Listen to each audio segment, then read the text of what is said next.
అందరికీ నమస్కారం. ఈరోజు పిల్లలు బాగా చదవాలంటే మనం ఏం చేస్తే పిల్లలు బాగా చదువుతారు అనే విషయం గురించి మనం చర్చించుకుందాము. తల్లిదండ్రులు తమ పిల్లలకి ఎక్కువ సమయాన్ని మరియు శ్రద్ధని ఇవ్వాలి. అంటే పిల్లలు సరైన శ్రద్ధ ఇవ్వాలి అంటే వారితో సమయాన్ని మనం గడపాలి. అంటే ఈ బిజీ లైఫ్లో ఎవరి మటుకు వాళ్ళు చాలా బిజీగా ఉంటున్నారు. అయినప్పటికీ కూడా చిన్నపిల్లలు వాళ్ళు చక్కగా చదువుకోవడం, వాళ్ళు ఎగ్జామ్స్లో సరిగ్గా మార్క్స్ రావడం, వాళ్ళ ఇంట్రెస్ట్ పెరిగే వరకు కూడా మనం వాళ్ళ మీద ఎక్కువ ఆసక్తిని చూపించాలి, శ్రద్ధ తీసుకోవాలి. అలాగే బ్యాడ్ హ్యాబిట్స్ ఉన్న వాళ్ళకి మనం దూరంగా ఉంచాలి పిల్లల్ని, ఎందుకంటే వాళ్ళు నేర్చుకుంటారు.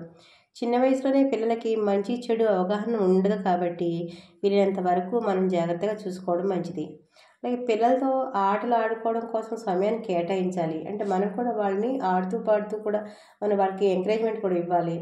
అది సాధారణమైన విషయాల గురించి వారితో చర్చించడం, చదువు గురించి వారిని అడగడం, కుదిరితే వారి చదువులో సహాయం చేయడం లాంటివి కూడా మనం చేయాలి. ఏదైనా హోంవర్క్స్ ఉన్నాయనుకోండి, ఏదైనా వర్క్ ఇచ్చారనుకోండి, ప్రాజెక్ట్ వర్క్ మనం డిస్కస్ చేయాలి ఏంటిది అని. వాళ్ళతో మాట్లాడుతూ వాళ్ళకి కొన్ని సూచనలు సలహాలు ఇస్తూ వాళ్ళని అప్రిషియేట్ చేస్తూ అలా చేయడం వల్ల వాళ్ళ చదువు అంటే ఇంట్రెస్ట్ పెరుగుతుంది. ఇలా చేయడం వల్ల వారు చక్కని బాధ్యత కూడా తెలుసుకుంటారు. వాళ్ళ మీద వాళ్ళకి నమ్మకం, విశ్వాసం వస్తుంది అనమాట. నేను చదవగలను, నేను చేయగలను అని చెప్పని. అలాగే వాళ్ళ చదువులో అనుకూలమైన వాతావరణాన్ని ఇవ్వాలి. అంటే ఫ్యామిలీలో, రిలేషన్స్లో కూడా చక్కగా మంచి ఆహ్లాదకరమైన సంబంధాలే ఉండాలి. పిల్లలతో స్నేహపూరితంగా మాట్లాడాలి, ఫ్రెండ్లీగా ఉండాలి. ఎప్పుడూ కూడా నొప్పించే విధంగా మనం మాట్లాడకూడదు. వాళ్ళు ఒత్తిడికి లోనైతే కూడా చదువుకు ఆసక్తి చూపించలేరు. అందుచేత వాళ్ళకి ఇంట్లో ఆ వాతావరణం చక్కగా ఉండేలా మనం చూసుకోవాలి. ఇంకా తల్లిదండ్రులు ప్రోత్సహించాలి అన్నింటిలోనూ కూడా పిల్లలకి మంచి విషయం అయితే.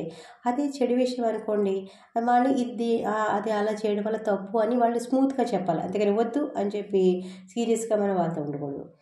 పిల్లలకి సరిగా చదవకపోయినా, పరీక్షలో తక్కువ మార్క్స్ వచ్చినా కానీ వాళ్ళని చివాట్లు పెట్టడం, ఎదుటి వాళ్ళతో పోల్చడం, వాళ్ళకి మార్క్స్ వచ్చి నీకెందుకు రాలేదు అని చేత అలా కంపారిజన్ కూడా చేయకూడదు.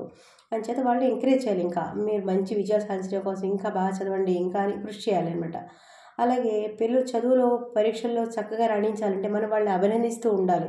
వాళ్ళు చిన్న చిన్న మంచి పనులు చేస్తే కూడా వాళ్ళు మనం ఎంకరేజ్ చేస్తూ, చాలా బాగా చేసావమ్మా అని చెప్పి మనం ఎంకరేజ్ చేస్తూ ఉంటే వాళ్ళు ఇంకా ఇంకా చేస్తూ ఉంటారు. అలాగే తల్లిదండ్రులు ఎక్కువగా ఉపాధ్యాయులతో, అంటే వాళ్ళ టీచర్స్ తోటి మీటింగ్ అవుతూ ఉండాలి, మాట్లాడుతూ ఉండాలి. వాళ్ళు పిల్లల గురించి వాళ్ళు ఎలా ఉన్నారు ఏంటి అని వాళ్ళ గురించి మనం తెలుసుకుంటూ ఉండాలి ఎప్పటికప్పుడు. అది కూడా వాళ్ళకి ప్లస్ అవుతుంది. ఇంకా కూడా వాళ్ళ యొక్క వీక్నెస్లు ఏంటి అనే దాని గురించి కూడా మనం చక్కగా తెలుసుకోవాలి. తెలుసుకుంటే వాళ్ళు ఆ పిల్లలతో కూడా మాట్లాడాలి మనం. ఫ్రెండ్లీగా ఉంటేనే వాళ్ళు ఏదైనా చెప్తారనమాట. అప్పుడు మంచి చెడు కూడా మనతో చెప్పగలిగే ధైర్యం వాళ్ళకి మనం ఇవ్వాలి. అప్పుడు ఏది తప్పు ఎదురటం మనం చెప్పచ్చు. తప్పు చేయండి, ఇది తప్పమ్మా, ఇలా చేయకూడదని చెప్పి మనం చెప్పచ్చు. మనం కొడతామేమో అని భయం ఉంటే వాళ్ళు చెప్పలేరు.